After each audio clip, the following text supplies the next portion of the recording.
At it again. We've got to talk about Marco Rubio because he recently went on to NBC News, and I don't think it went the way that NBC would have liked. I'll just say that. All right.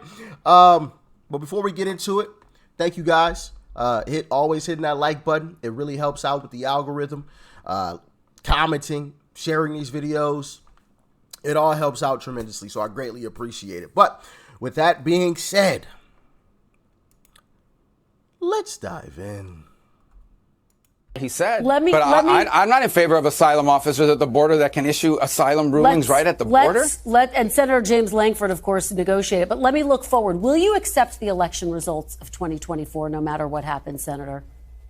No matter what happens? No, if it's an unfair election, I think it's going to be contested by either side. Senator, no matter who wins. I think you're asking the wrong person. The Democrats are the ones that have opposed every Republican victory since 2000. Every single one. No Democrat has refused to concede. Hillary Clinton conceded. Senator, will you accept the election results? Hillary Clinton said the election was stolen from her and that Trump was illegitimate. Kamala Harris agreed. Senator. See, and this is the thing. And yes, I'll give credit because it is strategic, right? I will admit, but this is what they always do. When they get called out on this specific situation, they always go to, but she conceded the election, right? But she said that she didn't lose though. So like, I mean, what are we talking about here? If Trump leaving the White House, right? Because Trump left the White House, which I don't know. Maybe people think Trump is still staying at the White House and he's still running the country or something because, you know, they always, Trump didn't. He left. He walked out and he went back home, right? He left. I think that's something that these people on the left just have forgotten about. The guy left. He's gone. Right? He's not in the White House anymore. It's honestly amazing how they perform this this word salad, or flipping words just to make it try to make it sound in their favor, but in reality it's not. Listen to this. Since 2000, every single one. No Democrat has refused to concede. Hillary Clinton conceded. Senator, will you accept the election results? Hillary Clinton said the election was stolen from her and that Trump was illegitimate. Kamala Harris agreed. Senator, we have Democrats now. Senator, she conceded the election. She said that Trump was illegitimate. She said that the election had been stolen. Kamala Harris agreed. By the way, there are Democrats serving. As a matter of fact, that's facts, right? And y'all know I come with receipts, baby. That's the great thing about the internet. Everything lives forever. I always come with the receipts. So for any Democrat saying, oh, no, Hillary didn't say that, no, Kamala didn't say that, I present to you Democrats saying exactly that. Check it out. You can run the best campaign. You can even become the nominee. And you can have the election stolen from you. How can you win with Russian interference, though? That's what I'm scared about in 2020. But rightly. Because I think he's an illegitimate president that didn't really win. So how do you fight against that in 2020? You are absolutely right. He's an illegitimate president in my mind. Would you be my vice presidential candidate? Folks, look, I absolutely agree. Trump didn't actually win the election in 2016. He lost the election, and he was put into office because the Russians interfered. Russia interfered with our election, attacked our democracy for the sole purpose of artificially placing someone at 1600 Pennsylvania Avenue. They were successful. Trump knows he's an illegitimate president. The president-elect, although legally elected, is not legitimate. I don't see this president-elect as a legitimate president. You said you believe that Russia's interference altered the outcome of the election. I do. We have a president who, if in fact it is proven, has been assisted by the Russians and may in fact not be a legitimate president. The one thing that Trump is fearful of when it comes to his being president is that finally we will see how illegitimate his victory actually was. I have an objection. I object to the 15 votes from the state of North Carolina. I object because people are horrified. He's an illegitimate president. Our election was hijacked. There is no question.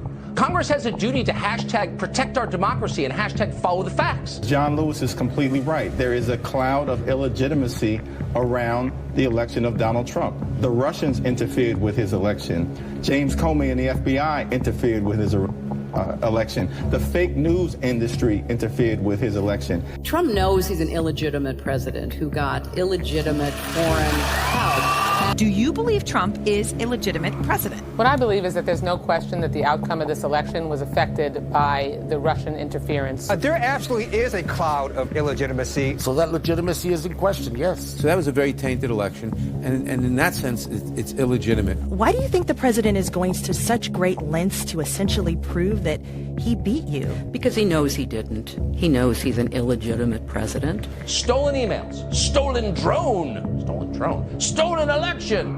Welcome to the world of unprecedented Trump. So do you believe President Trump?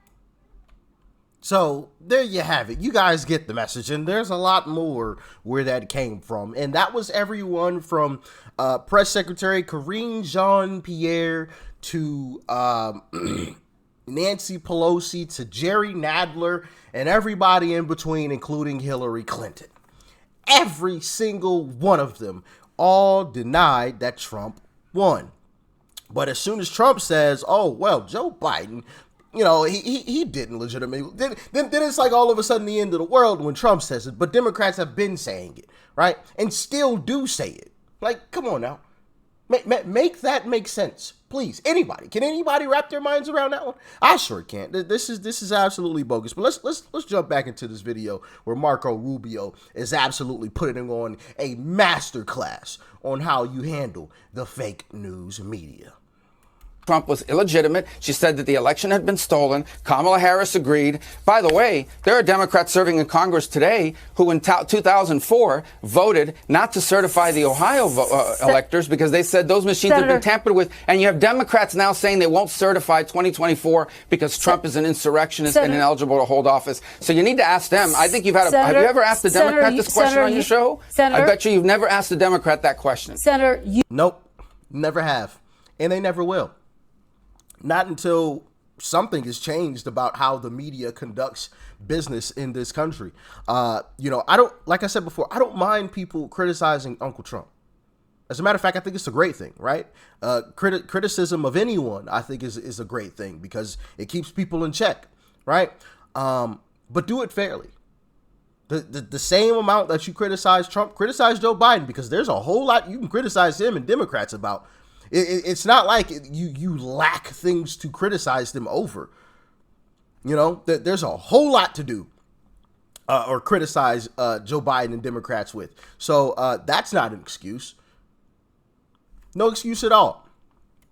You voted to certify the 2020 election, and here is what you said on that day that you voted to certify the 2020 election.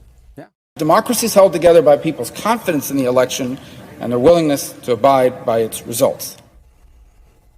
So by your own definition, are Donald Trump's claims undermining Americans' confidence in democracy, given that he has not conceded the last election and he just said in recent days twice that he won Minnesota, Senator?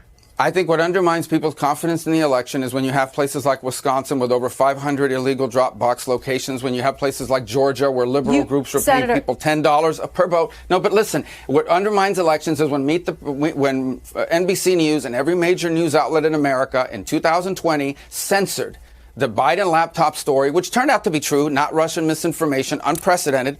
Only you couldn't even talk about it on social media. They would deplatform you.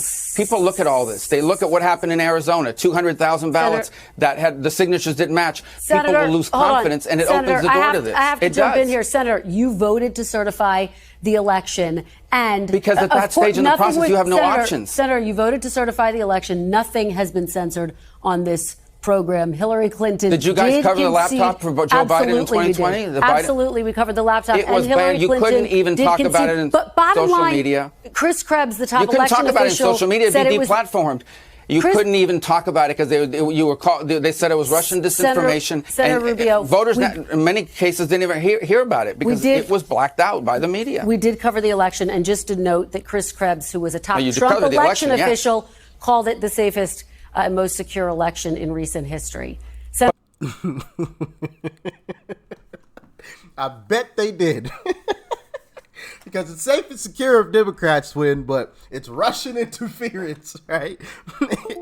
if or when Uncle Trump wins, it's Russian interference, and you know we've seen that before, and I wish I would have saved a couple of those clips where even Hillary Clinton recently, saying that the Russians are attempting to interfere with this year's election, and it's just like what. Hillary, here, let me see it. Let me see if I can find it real quick. I wish I would have saved it. I've seen it already, but let me see. No, I doubt that I'll be able to find it now.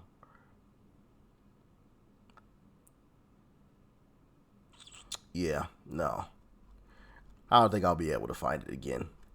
But there's a clip of Hillary Clinton recently saying that the Russians are going to interfere in this election. And it's like, well, guess that must mean Uncle Trump's about to win again.